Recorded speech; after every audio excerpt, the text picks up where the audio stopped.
레위기 22장 31절에서 33절. 그런즉 너희는 내 명령들을 지키고 행하라. 나는 주니라. 너희는 내 거룩한 이름을 욕되게 하지 말라. 오직 나는 이스라엘 자손 가운데서 거룩하게 되리로다. 나는 너희를 거룩하게 하는 주요 너희 하나님이 되려고 너희를 이집트 땅에서 데리고 나온 자니 나는 주니라. 아멘. 우리가 지난주에 이 부분을 다 못 마치고 끝냈습니다. 그 나머지를 좀 계속 하도록 하겠습니다. 지난번에 우리 끝에 가가지고서 교회가 많은 시간과 돈을 투자하면서 가끔 하는 일들이 하나님께는 별로 의미가 없는 일들을 하는 경우가 많다. 뭐 그런 예를 우리가 들어가면서 얘기를 했습니다. 하나님 앞에 별 의미가 없는 일들을 우리가 한다고 하면 그거는 하나님 앞에 흠 있는 재물이 되기 때문에 하나님이 받지 않으신다. 그런 말씀을 했습니다. 인간적인 동기에 의해서 그런 일들을 할 때에 문제가 된다는 말씀을 드렸습니다. 자, 그래서 오늘 성경을 한 구절 찾아보겠습니다. 말라기서 1장 6절에서 8절입니다. 오 내 이름을 경시하는 제사장들아, 만군의 주가 너희에게 이르기를 아들은 자기 아버지를 공경하고 종은 자기 주인을 공경하나니 그런즉 내가 아버지일진데 나를 공경함이 어디 있느냐, 내가 주인일진데 나를 두려워함이 어디 있느냐 하거니와 너희는 이르기를 우리가 어떤 점에서 주의 이름을 경시하였나이까 하는도다. 너희가 더러운 빵을 내 제단 위에 드리고는 이르기를 우리가 어떤 점에서 주를 더럽게 하였나이까 하나니 너희가 이르기를 주의 상은 업신여겨도 된다 하는 점에서 그리하였느니라. 만군의 주가 말하노라.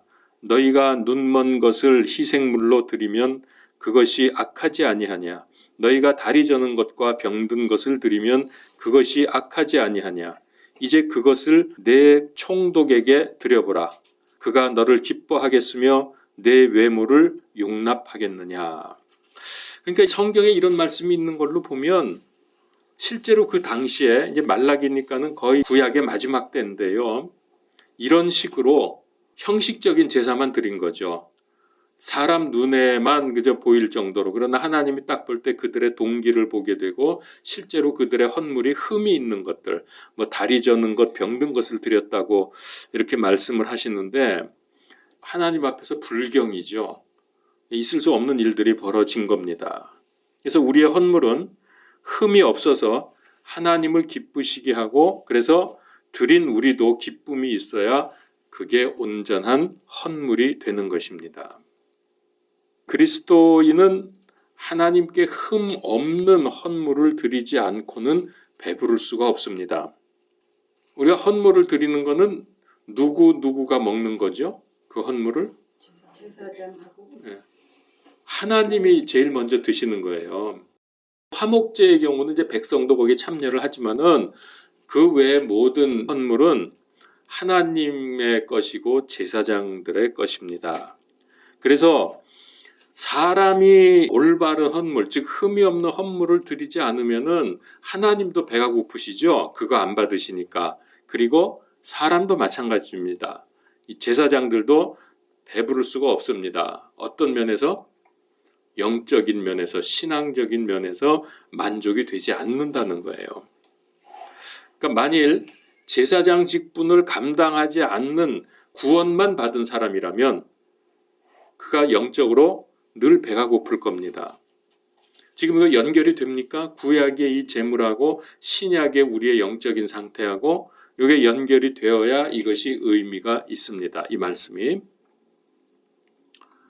그러니까 다시 한번 말씀드립니다.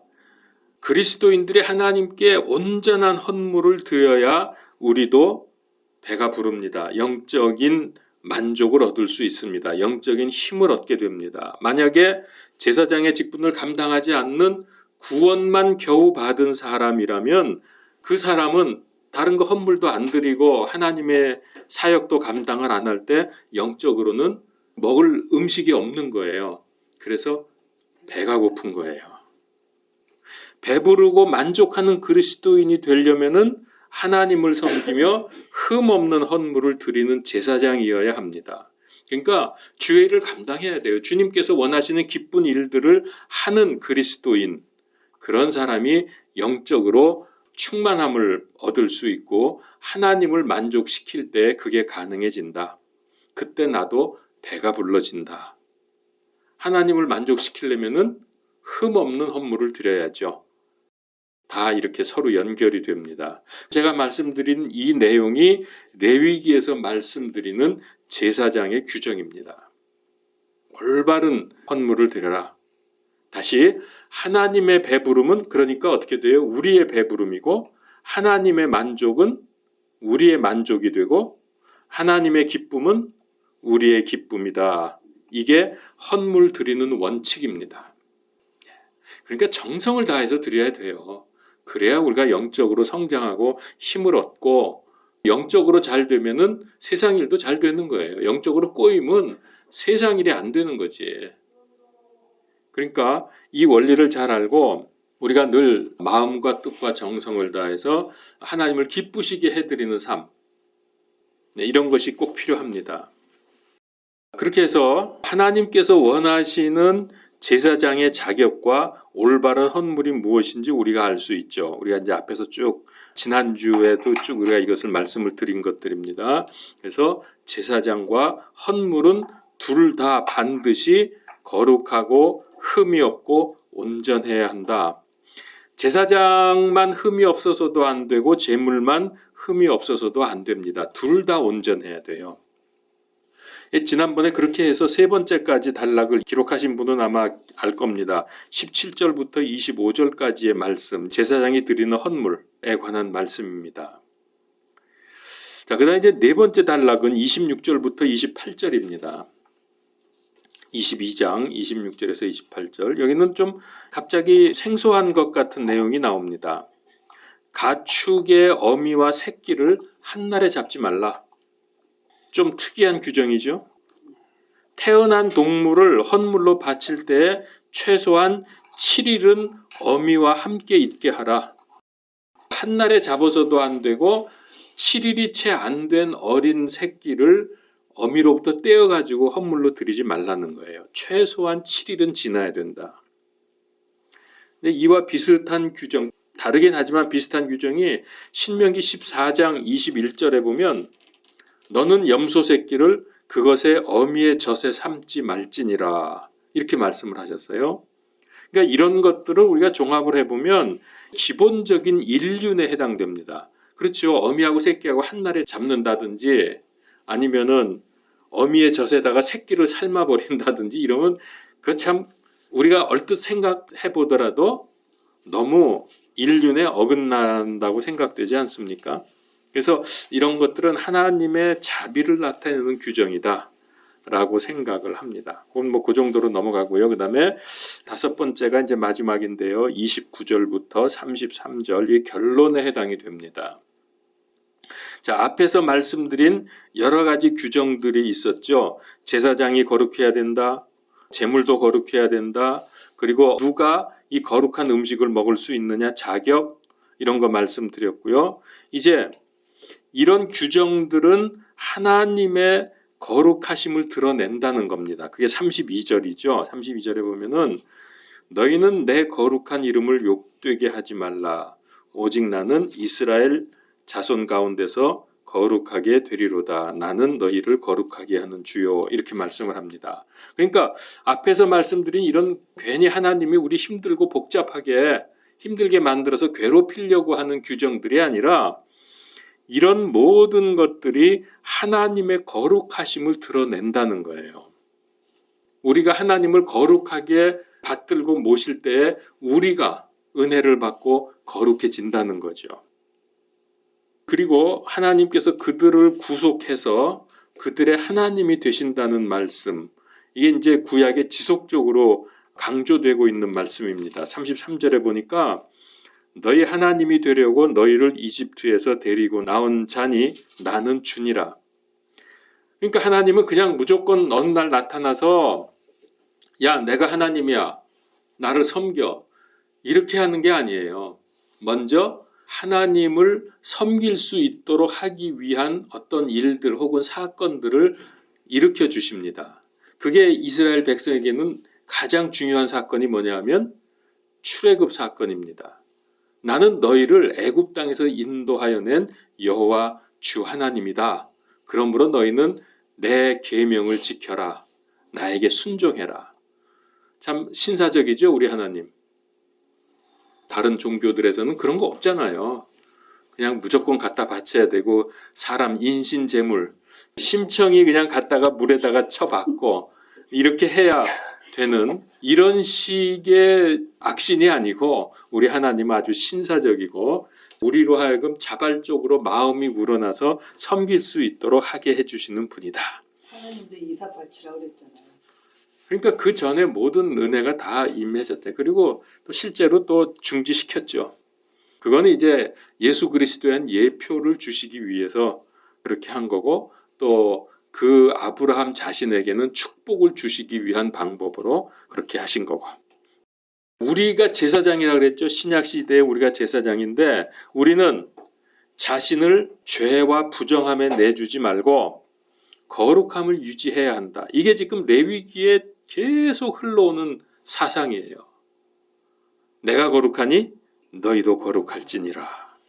이거를 말씀하시기 위해서 이렇게 장황한 여러 가지 제도, 규정, 율법 이런 것들을 근데 이렇게 해도 사람들이 하나님 앞에서 아까 우리 말라기서 봤지만은 엉뚱한 짓을 하는데 이렇게 안 하시면 정말 이건 통제가 안 될 정도겠죠.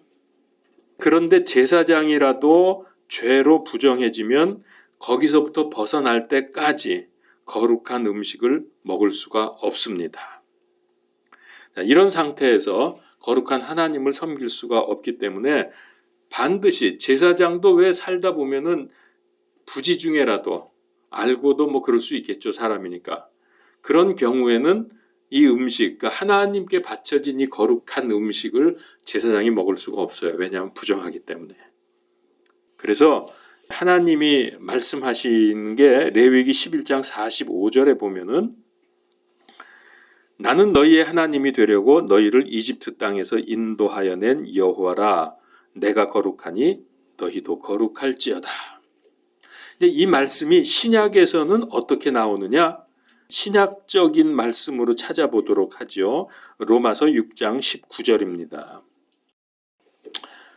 너희의 육신이 연약함으로 내가 사람들의 관례대로 말하노니 전에 너희가 너희 지체를 부정함과 불법에게 종으로 내어주어 불법에 이른 것 같이 이제는 너희 지체를 의에게 종으로 내주어 거룩함에 이르라. 이것이 레위기의 거룩을 요구하신 하나님 말씀의 신약적인 표현입니다. 우리 지체를 의에게 종으로 내주어 거룩함에 이르라.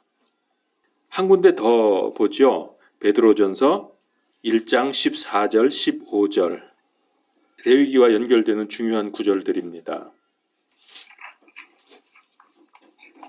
너희는 순종하는 자녀로서 전에 알지 못하던 때의 이전 정욕들에 따라 너희 자신을 꾸미지 말고 오직 너희를 부르신 분께서 거룩하신 것 같이 너희도 온갖 종류의 행실에서 거룩할지니라. 아멘.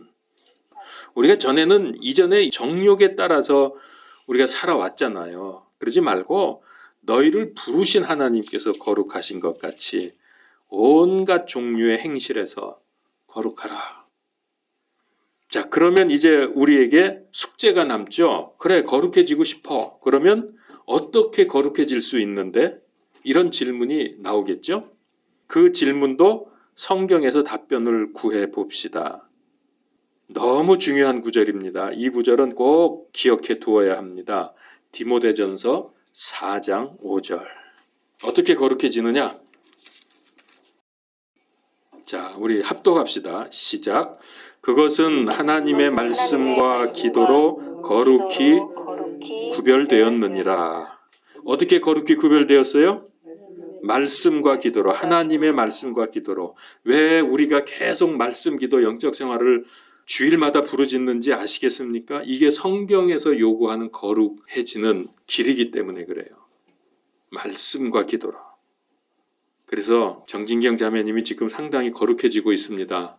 시간을 빼놓지 않고 한 구절이라도 매일 읽고 있다니까. 아멘. 하는 날도 있어요. 무슨 그래도 계속 하십시오. 빠지는 날도 수두룩 있어요. 네. 계속 하십시오. 앞으로. 답이 나왔잖아요. 이거예요. 거룩해지는 거는. 자, 이럴 때 우리가 히브리서 4장 16절에 보면은요. 그러므로 우리가 긍휼을 얻고 필요한 때에 도우시는 은혜를 얻기 위해 은혜의 왕좌로 담대히 나아갈 것이니라. 그래요. 이 영적 생활이 될 때 이렇게 해서 말씀과 기도로 거룩해질 때 우리는 그때서야 은혜의 왕좌로 나아갈 수 있게 되는 겁니다. 영적 생활이 안 된 상태에서는 뭐 다른 거 열심히 봉사하고 수고하고 내 몸을 내어주어 불사르게 한다 할지라도 그게 하나님 앞에서 흠없는 제물이 되질 못한다는 거죠. 꼭 염두에 두십시다. 은혜의 왕좌 앞에 나갔습니다. 이 은혜로 우리가 계속해서 제사장의 직분을 감당한다면 헌물인 우리의 복음 사역도 거룩해집니다. 그러니까 우리가 어떻게 하나님 뭘로 헌물을 드려요? 복음 사역하는 게 그게 헌물이에요. 그게 거룩해집니다. 이렇게 영적 생활에 성공한다면 그러면은 그 거룩한 우리가 드리는 복음 사역의 헌물 때문에 하나님을 기쁘시게 하고 배부르시게 하고 만족하게 하실 수 있다는 거죠. 이게 우리 신앙의 원리입니다. 복음 사역을 포함한 우리의 삶 전체가 아닐까요? 예, 뭐 그렇게 예, 맞죠. 예. 그러니까 영적 생활을 성공하는 게 시작이고 전부입니다. 이거를 우리가 알아야 돼요. 그래서 제가 지난번에도 말씀드렸지만은 요즘에 유튜브 열기만 하면 뭐 기라성 같은 목사님들의 은혜 넘치는 설교들이 뭐 쏟아집니다. 아무리 그거 많이 듣는 것보다 내가 시간 내서 말씀과 기도 생활하는 게 먼저고 더 중요하다는 거예요. 남들이 해주는 거 듣고 있는 것보다. 그래서 그걸 꼭 해야 돼요. 자, 그러면 우선은 우리가 드리는 예배, 또 예배의 모든 순서들이 있죠. 찬양, 기도, 말씀, 헌금 이런 것들이 흠이 없어진다는 거예요. 이렇게 정상적인 영적 생활로 쭉쭉 이렇게 연결을 지금 시켜보는 겁니다.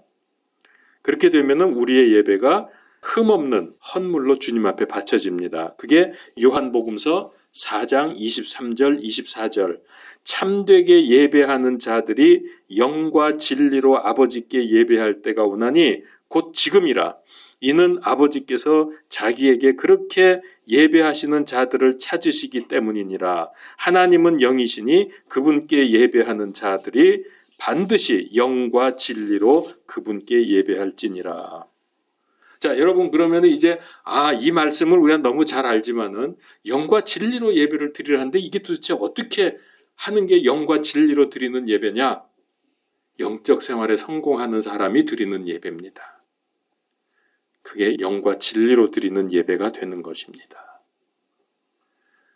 이럴 때 예배자로서 우리의 자세는 어떻게 됩니까? 우리가 영적 생활에 성공했는데 예배 시간에 와서 딴 생각하고 딴짓하고 자고 있고 일수 계산하고 있고 그게 됩니까? 안 되잖아요. 그거는 영적 생활을 실패한 사람이죠. 자기는 한다고 하지만 실제로는 그냥 형식적으로만 하고 만 거지 정말 우리가 영적 생활에서 하나님의 말씀을 통해서 은혜 받고 거기서 내가 회개하고 고칠 거 고치고 하나님과 이렇게 만나는 그런 1대1의 관계가 잘 유지가 된다고 하면 그게 기도로서 완전히 이게 하나님과 연결이 잘 된다고 하면 그런 사람이 어떻게 예배를 그렇게 드리겠어요. 그 말씀의 능력이 있는데 기도의 응답이 있는데 그러니까 여기서 우리가 예배에 성공하게 되고요. 그러면은 우리의 삶이 다 올바르게 되는 거죠. 이렇게 되면은 그때 이제 성경에서 말씀하시는 예배자의 자세를 우리가 찾아보면 좋겠는데 시편 96편 8절 9절입니다. 주의 이름에 합당한 영광을 그분께 드릴지어다. 헌물을 가지고 그분의 뜰로 들어갈지어다. 오 거룩함의 아름다움으로 주께 경배할지어다. 온 땅이여 그분 앞에서 두려워할지어다. 아멘. 이런 예배 멋있지 않습니까? 예배 따로 삶 따로가 아니라 영적 생활을 하게 되면 이런 게 전부 예배와 삶과 우리의 사고방식 이런 것들이 다 하나님 앞에서 흠이 없게 된다는 말이죠. 잘 연결이 되십니까? 제가 지금까지 말씀드린 거 쭉 이렇게 연결을 좀 나중에 필기한 거 보시고 연결을 쭉 시켜보세요. 그러면은 영적 생활을 하는 게 얼마나 중요하냐. 여기에 성공과 실패가 달려있는 거예요. 여기에 복과 저주가 달려있는 거예요. 그리고 이제 이런 예배의 기쁨을 노래한 시를 또 한 군데 찾아보면 좋겠습니다. 시편 103편 1절 2절. 얼마나 기쁜가를 한번 보십시오.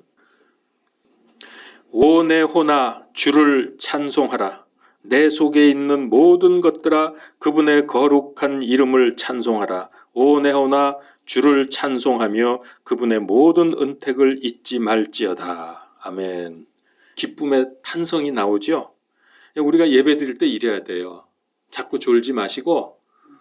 그러니까 지금 이 말씀, 제가 시편 말씀을 두 군데를 우리가 같이 봤는데 이런 말씀들을 묵상하면서 여러분 이제 예배 나올 때 주일날 집에서 나올 때 이렇게 마음의 준비를 하잖아요. 일어나면 이제 일단 영적 생활 아침에 할 것이고 그리고 이제 나오면서 준비하면서 하나님 오늘 예배가 정말 하나님을 기쁘게 해드리는 예배로 드리기를 원합니다. 제게도 풍성한 은혜를 베풀어 주시옵소서.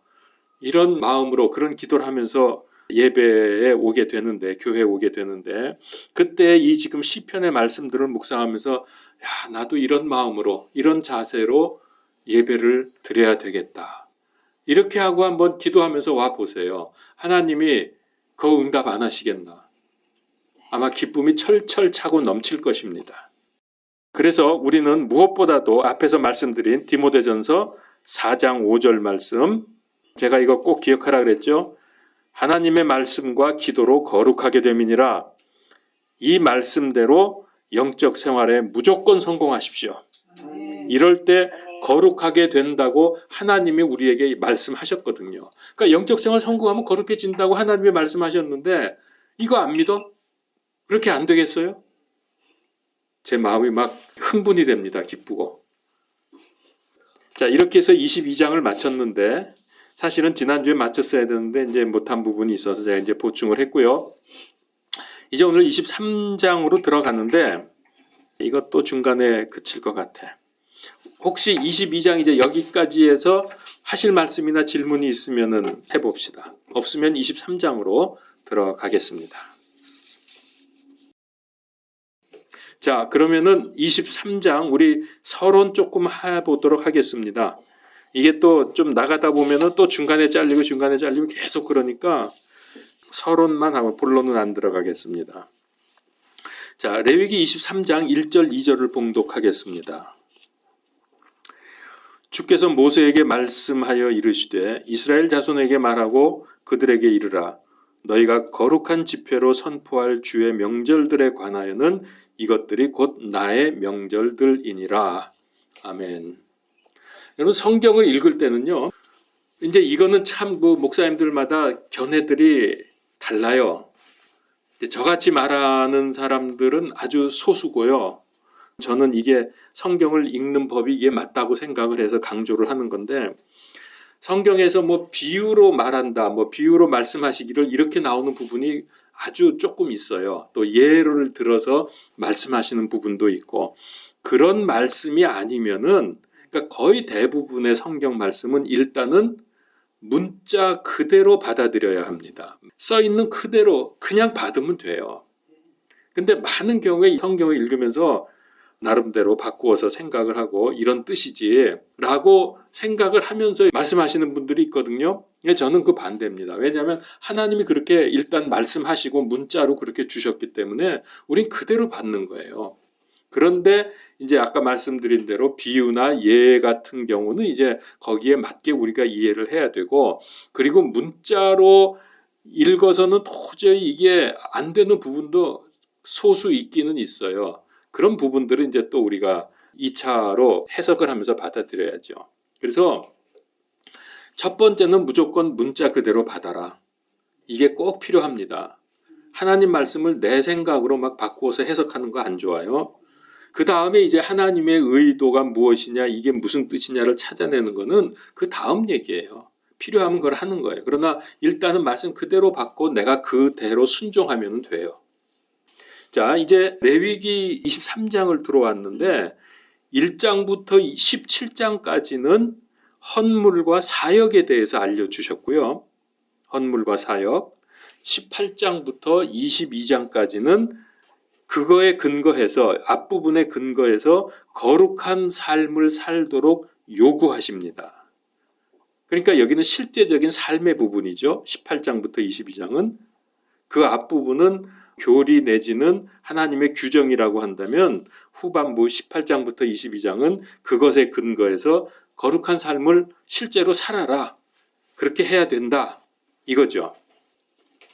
그러니까 이 말씀을 통해서 우리에게 어떻게 하나님이 계신 성막 안으로, 성소 안으로 나아가서 하나님을 만날 수 있느냐. 이걸 가르쳐 주시는 거예요. 그렇게 해서 하나님과 교제하는 방법, 이런 걸 알려주십니다. 레위기가 여기에 집중되어 있어요. 그래서 중요하다는 거예요. 근데 이거를 이제 모르고 그냥 뭐 헌물은 어떻게 드리고 뭐 각을 떠가지고 피를 뿌리고 뭐 태우고 먹고 이런 것만 보게 되면 그때는 그러니까 이제 이런 경우에는 우리가 이것을 성경을 성경으로 해석하라 이런 그 성경 해석의 원칙이 있어요. 성경은 성경으로 해석하라. 이게 가장 좋은 방법입니다. 그래서 제가 계속 성경 구절들을 인용하고 찾고 비교해 가면서 말씀드리는 이유가 성경에서 성경을 해석하는 겁니다. 다시 말씀드리면은 이렇게 레위기가 이런 전반부 후반부 이걸 쭉 우리가 보아오면서 이걸 통해서 어떻게 우리가 하나님께로 나아가서 하나님을 만날 수 있느냐, 하나님과 교제하는 방법이 무엇이냐, 이런 걸 알려주시는 게 레위기의 핵심이라는 거죠. 세상에서 거룩한 삶을 사는 길, 바로 이겁니다. 그러니까 레위기를 제대로 이해하시면 내가 하나님이 거룩한 것처럼 나도 거룩한 삶을 살 수 있게 됩니다. 그렇게 되면 어떤 결과가 옵니까? 하나님과 내가 아주 소통이 잘 되는 거예요. 그러면 내 인생이 하나님의 뜻과 계획을 이루어가고 방향에 맞추어져서 최고 성공하는 인생이 된다. 가장 복된 인생이 된다. 그러면 하늘에 어마어마한 상급이 쌓인다. 뭐 이렇게 되는 거죠.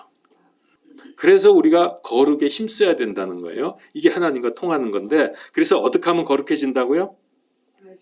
말씀과 기도 생활. 아멘. 바로 그겁니다. 순종의 삶. 예. 그거 해놓고서 불순종하지면은 그건 이미 성공하지 못한 거죠. 거룩한 삶이란 세상 사람들과 구분이 되어서 정결함을 유지하는 삶입니다. 다시 말씀드릴까요? 거룩한 삶이란 세상 사람들과 구분되어 정결함을 유지하는 삶. 그래서 다시 말씀드립니다. 아까 1장부터 17장까지 헌물을 드리고 사역을 하는 걸이라고 그랬는데 그걸 또 다른 말로 표현하면 바로 그 부분이 하나님을 만나는 방법이에요. 헌물과 사역을 통해서 하나님을 만나는 방법을 말씀하셨고요. 18장부터 22장은 하나님을 만난 사람의 삶이 어떤 것이냐, 그렇게 살아라 하고 말씀하시는 겁니다. 레위기가 이렇게 정리가 되면서 받아들여지십니까? 우리가 레위기 이 정도 하면 이게 레위기가 머리에 정리가 되고 이렇게 딱 들어와야 돼요. 제가 그래서 자꾸 이런 걸 강조하는 거예요. 몇 장부터 몇 장까지 뭐 했고 그거는 이런 뜻이다. 이게 레위기를 통해서 딱 보여줘야 우리가 레위기 공부했으니까 내가 이렇게 해야 되고 이런 삶을 사는 거구나, 살아야 되는 거구나 하는 것을 레위기에서 배우는 거죠. 그 레위기를 듣다 보니까 신약과 너무 밀접한 것 같아요. 아멘. 삶과. 그렇죠. 네. 예. 그거를 발견하셨다면 굉장히 잘 보시는 거예요, 레위기를. 아멘. 예. 그거 연결 못하면 솔직히 읽으나 마나 괴로워요. 레위기 읽을 때마다 괴로워. 연결이 되면 은혜가 넘치죠. 그게 안 되면 교회 나와서 열심히 봉사는 하나 가정에서는 엉망진창으로 그렇게 살 수가 있는 것 같아요. 그렇죠. 예, 맞아요. 깨어나지 않으면 나의 부족함을 모르는 것 같아요. 그러니까 나는 그럼요. 네, 예. 나는 잘하고 나는 잘하는데 항상 저 사람이 문제라고 그러면 안 돼. 그렇게 과거에 그렇게 생각을 했었죠 주로. 그래서 깨어나면 겸손해지는 거예요. 맞아요. 깨어나지 못하면 교만해지고 너 때문이고 깨어나면 나 때문이고. 예, 좋은 포인트입니다. 23장 이제 드디어 들어갑니다. 23장은 여러분 뭐 보셨겠지만은 이제 22장까지의 그런 내용들에서 한 걸음 더 나아갑니다. 그래서 여기는 하나님이 우리에게 주신 절기를 지킴으로 해서 어떻게 우리가 살아야 되느냐를 해서 한 걸음 더 나아가서 하나님을 누리는 기쁨을 얻도록 우리에게 말씀하시는 부분이 절기입니다. 여러분 명절, 절기 이거는 기쁨이잖아요. 물론 우리 한국의 명절 절기 되면 여자들은 뭐 아주 괴롭다고 그러는데 오기 전부터 뭐 우울증이 온다거나 뭐 그런 얘기를 하는데 하나님의 절기는 그런 거 아닙니다. 기쁨으로. 그러니까는 하나님을 만난 사람의 삶이 그 앞까지 쭉 어떻게 사는 것이다라는 게 기록이 되어 있는데 여기서는 이제 그리스도인의 삶의 기쁨이 충만하기 위한 방법으로 하나님이 우리에게 절기를 제시해 주신 것입니다. 그러니까 굉장히 중요하죠. 그러니까 이게요, 아주 왜 음식을 만들 때 그냥 대충 이렇게 해서 구워가지고 해서 만든 게 아니라 거기다가 아주 결정적인 한두 가지 양념을 탁 치면 맛이 확 살아나잖아요. 초를 친다. 무말랭이 김치에다가 초를 탁 치면 갑자기 맛이 확 살아난다든가 이런 거. 그게 바로 이 명절입니다. 절기입니다. 그런 맛을. 그래서 기쁨이 확 이제 드러나는 거죠. 절기를 그렇게 생각을 하십시오. 그럼에도 불구하고 불신자들을 비롯해서 하나님을 잘 모르는 사람들, 교회는 다니지만 하나님을 잘 정확히 모르는 사람들은 하나님을 두려운 하나님으로 생각합니다. 하나님은 무서워 이런 식으로. 그래서 그 마태복음 25장에 보면은 하나님을 정확히 몰랐던 악하고 게으른 종이 주님 보고 뭐라 그래요? 당신은 엄한 사람이라 그러죠. 그래서 내가 아무것도 안 하고 본전 잊어버릴까 봐 땅속에 묻었다가 가져왔습니다. 옛다 받으시오. 그러면서 내놓잖아요.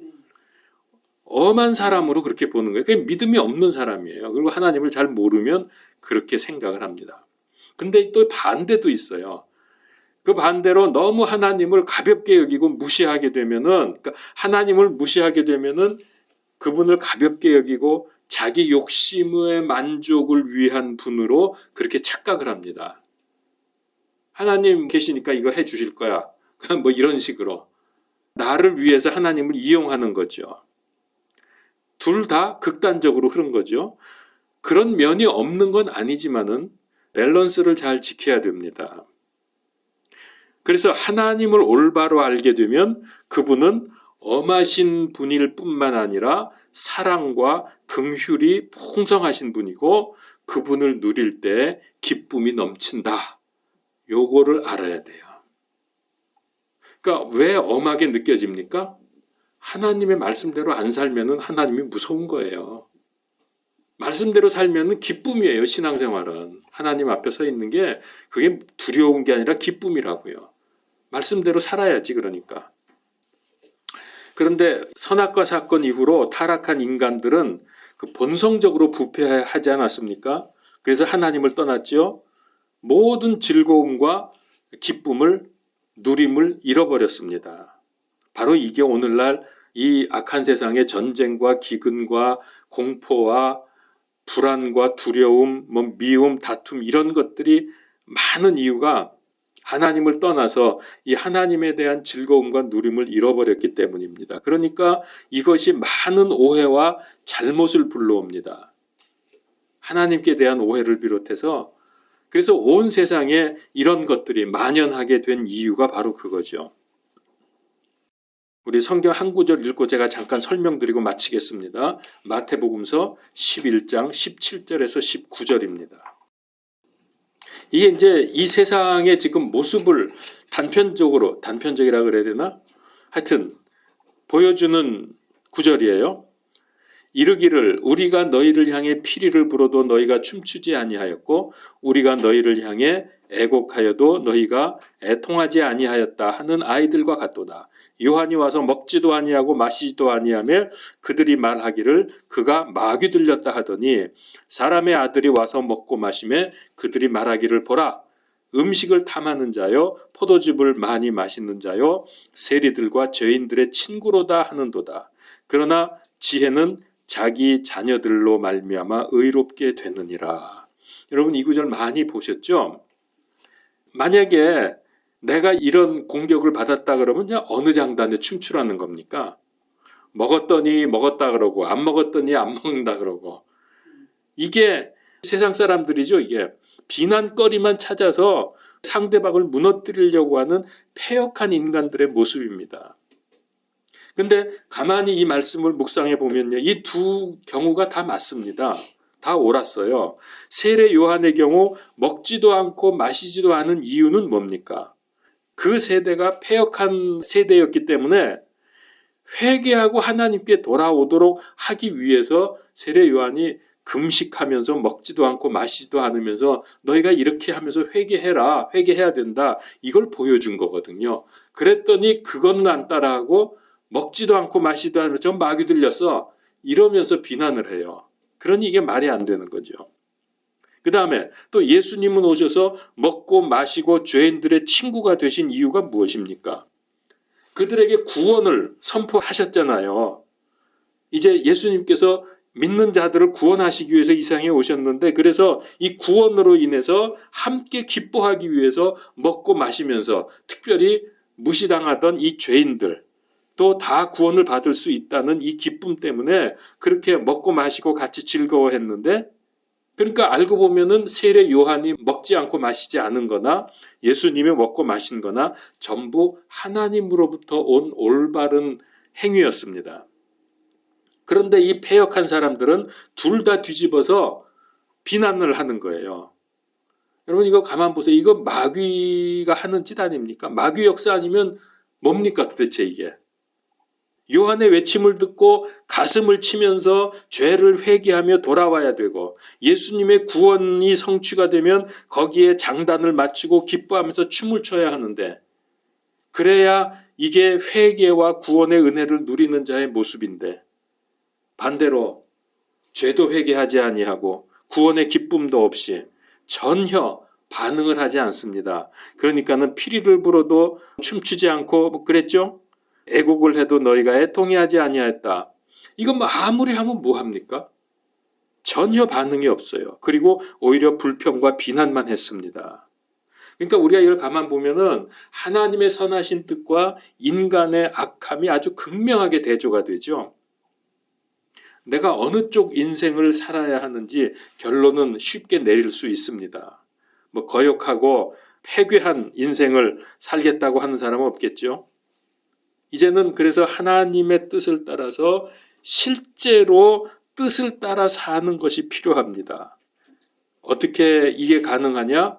먼저 참다운 회개를 해야 되고 구원의 기쁨을 누리면서 그야말로 춤을 추는 인생, 춤추는 삶. 여기 그랬잖아요. 피리를 불면 춤을 춰야지 왜 안 추느냐 그랬거든요. 왜 춤을 춰야 돼요?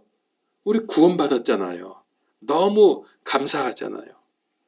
구원받은 것보다 이 세상에 그 무엇이 로또에 당첨되면 더 기쁘겠습니까?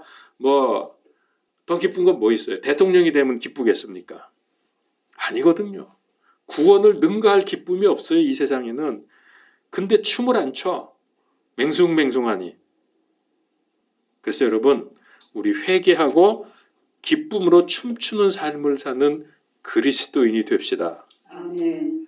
이렇게 해서 세상의 악한 모든 것들로부터 우리가 회복되고 정상적인 삶을 살도록 해주는 구약의 말씀 중에서 이런 삶을 살게 해주는 게 사실 레위기입니다. 그런데 그 레위기 중에서도 가장 수준 높은 누림과 기쁨을 말씀해 주시는 게 절기입니다. 오늘 여기까지 하도록 하겠습니다. 기도하겠습니다. 하나님 은혜를 감사합니다. 참 세상을 보며 또 우리 믿는 자들의 삶을 볼 때 너무나 서로 간에 공통 분모가 없고 서로 대적하는 그런 상황에 있습니다. 세상이 너희를 미워하면 나를 먼저 미워한 줄로 알라. 그러므로 너희는 담대하라. 내가 세상을 이겼노라고 말씀하셨사오니 아버지여, 레위기 말씀, 특별히 이제 절기를 우리가 배우면서 정말 기쁨으로 연속되는 삶을 살기를 원합니다. 하나님을 잘 누리는 우리 인생이 되게 하시고 우리 교회가 되게 하여 주시옵소서. 예수 그리스도 이름으로 기도하옵나이다. 아멘.